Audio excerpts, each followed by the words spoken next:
Selamat datang di channel Cerita Cinta. Channelnya cerita cinta romantis. Disclaimer. Cerita ini hanya fiktif.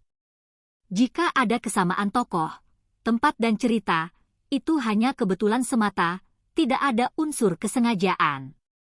Sebelum lanjut jangan lupa like dan subscribe dulu.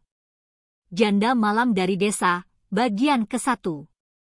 Pembuka.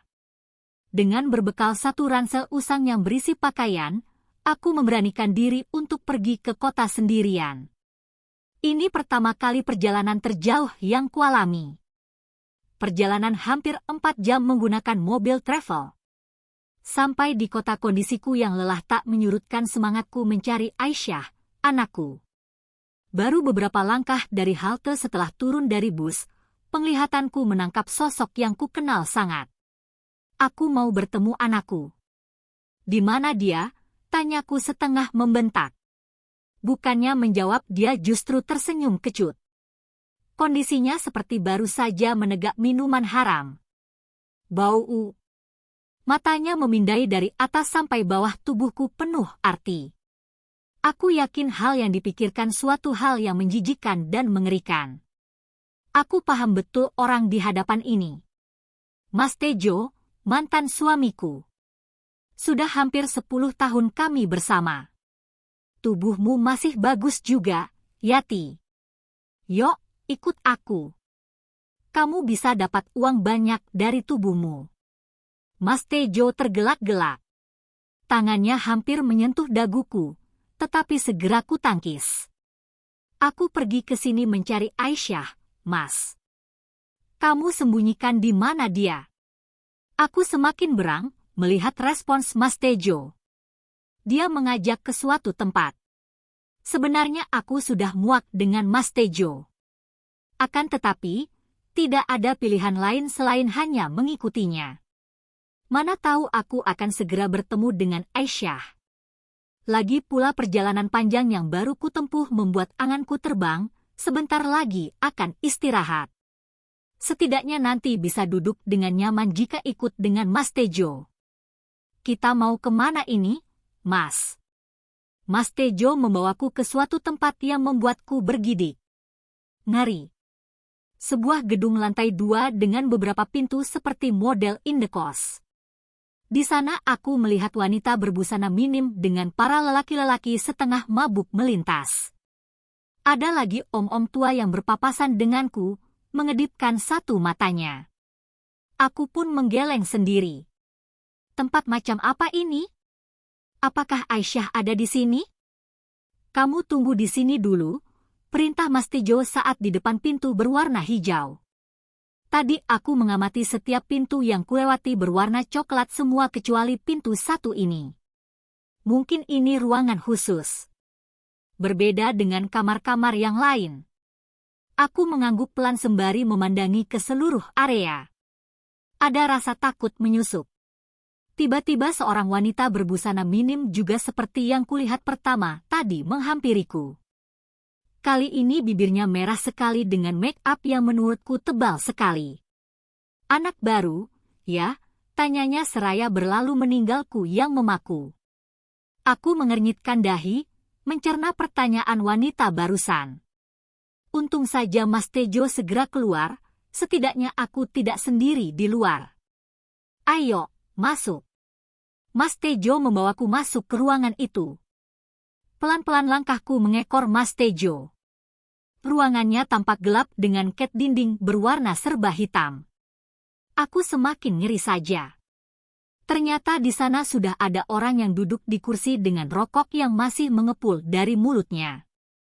Halo, Yati. Tejo sudah bercerita banyak tentangmu. Oh, ya, silakan duduk. Sampai lupa. Hahaha. Aku mengikuti perintahnya. Aku duduk di hadapannya dipisah oleh meja berbentuk persegi panjang.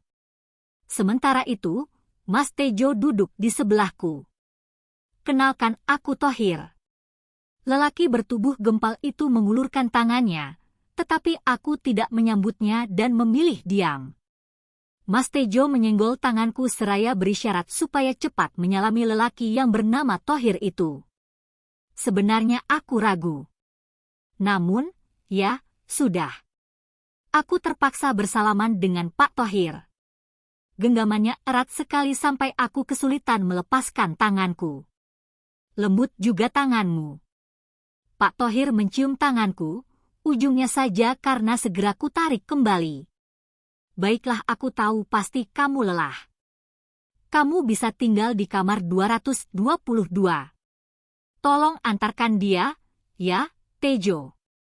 Awas jangan sampai ada apa-apa dengan Yati, sambung Pak Thohir sembari menghabiskan sisa rokok di mejanya. Baik, Pak. Mas Tejo pun mengantarku sesuai perintah Pak Thohir tadi. Sementara kamu tinggal di sini dulu. Kamu nggak tahu mau tinggal di mana, kan?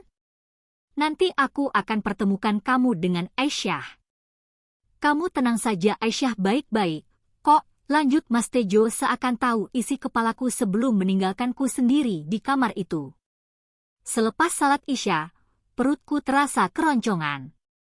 Cacing-cacing sudah berdemo, sejak pagi belum ada nasi yang masuk sedikit pun. Aku mau tersadar. Mukena berwarna putih lusuh kutanggalkan. Kuraih kardigan dan dompet merah muda yang tergeletak di atas kasur tipis yang menempel di lantai kamar ini. Pelan-pelan aku mengendap-endap keluar. Aku masih belum nyaman dengan keadaan di sekitar sini. Baru beberapa langkah, terdengar suara memanggil namaku. Ada apa, Mas? Tanyaku setelah menoleh ke asal suara. Ini, Bos Thohir memanggilmu. Mas Tejo menyuruhku masuk ke ruangan tadi sore milik Pak Thohir yang kebetulan dekat dengan kamarku. Mau ngapa? Aku lapar, mau nyari makanan sekitar sini. Sebenarnya aku masih bisa menahan rasa lapar. Aku hanya malas berhadapan lagi dengan lelaki perokok tadi. Sudah masuk saja ke sana dulu. Sebagai orang yang telah diberi tempat untuk berteduh, rasa berhutangku akhirnya sukses membuatku mengikuti titah Mas Tejo. Aku pun berbalik arah ke ruangan Pak Thohir. Seusai mengetuk, terdengar suara bas Pak Thohir mempersilahkan masuk. Langkahku masih sama seperti pertama kali masuk ke ruangan ini. Pelan dan ragu. Sudah makan malam? Tanya Pak Thohir lengkap dengan khasnya kedipan jijik itu. Ada perlu apa Bapak memanggil saya ke sini? Aku bersikap ketus, berharap bisa cepat beringsut dari kamar yang mengerikan ini. Jadi cewek jangan cuek begitu, dong, Yati. Ini ada sesuatu untukmu. Aku mau besok malam jam 8 kamu pakai. Jangan lupa dandan yang cantik, oke? Suara tawanya memenuhi ruangan serba hitam ini. Suasana makin ngeri. Bawalah dan istirahat yang cukup. Biar segar kembali staminamu. Pak Thohir menyuruhku keluar dengan kotak yang diberikan. Entah apa isinya. Aku tak menghiraukannya. Yang ada di pikiranku sekarang adalah lekas keluar dan mengisi perut yang sudah tertunda.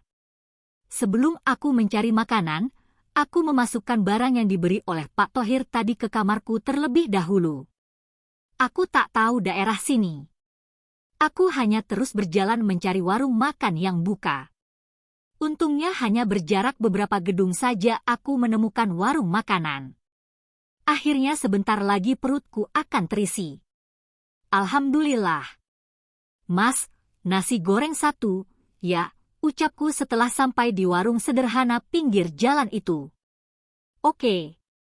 Pakai cinta enggak, Mbak? Aku pun bengong, apa?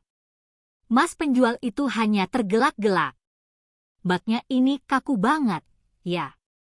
Saya, kan, bercanda Mbak. Jangan dimasukkan hati. Masukkan saja ke jantung. Ngomong-ngomong orang baru di sini, ya, tanyanya. Iya, Mas. Aku tinggal di kos-kosan Pak Thohir, jelasku. Beneran, Mbak? Mbak tahu siapa juragan Thohir itu? Yang awalnya bergurau, kini raut wajah lawan bicaraku itu berubah menjadi serius.